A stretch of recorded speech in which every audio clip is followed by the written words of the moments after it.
దాని నుంచి బస్సులు గాని, ఫ్రీ బస్సులు పెట్టడం గురించి ఎట్లా అనిపిస్తుంది? ఫ్రీ బస్సులు పెట్టిండు కానీ ఇక ఇట్లా వెయిటింగ్లే అవుతుండే. గంట అయినా నిలబడినా బస్సులు రావట్లేదు. అంటే ఇంతకు ముందు కేసీఆర్ గవర్నమెంట్ ఉన్నప్పుడు కూడా ఇలానే ఉందా? లేకపోతే ఇప్పుడు అలా అనిపిస్తుందా మీకు? ఇక అప్పుడైనా అప్పుడు బానే ఉంది. ఇక ఇప్పుడు కూడా కొంచెం ఇట్లా ఇబ్బందే ఉంది. ఇబ్బంది ఉంది. అంటే ఫ్రీ బస్ అనేది ఉంచితే మంచిగా ఉంటుందా? తీసేస్తే మంచిగా ఉంటుంది అంటారా?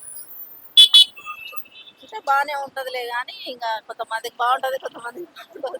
అంటే చాలా మంది ఫ్రీ బస్ అనేది తీసేయాలంటారు. మీరేమంటారు?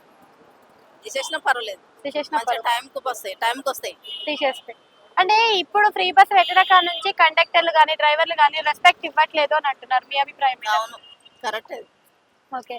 అంటే ఇప్పుడు ఆడవాళ్ళకి ఛార్జీలు తగ్గడం అనేది మంచిదా లేదా? తగ్గాలి.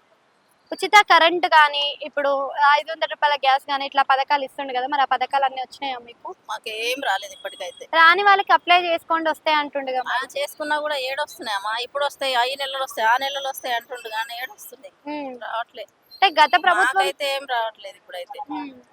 ఇప్పుడు ఇందిరమ్మ ఇండ్లని సర్వేలు చేస్తుండు కదా! మరి ఇందిరమ్మ ఇండ్లలో సర్వేలు అనేవి కరెక్ట్ గా జరిగినాయా? చేస్తున్నారు కానీ ఇంక ఇప్పటికైతే మాకేం రాలేదు. అంటే మీకు ఫోటో కూడా దింపుకోలేదా వచ్చి? ఫోటో దింపుకున్నారు, ఫోటో దింపారు కానీ ఇంకా ఏం అమలు కాలేదు. ఏం అమలు కాలేదు. మరి వస్తాయా అంటే వస్తాయని చెప్పిండ్రా మరి? వస్తాయి అన్నారు కానీ మరి ఇంకా వచ్చేది రాంది, వెయిటింగ్. Thank you.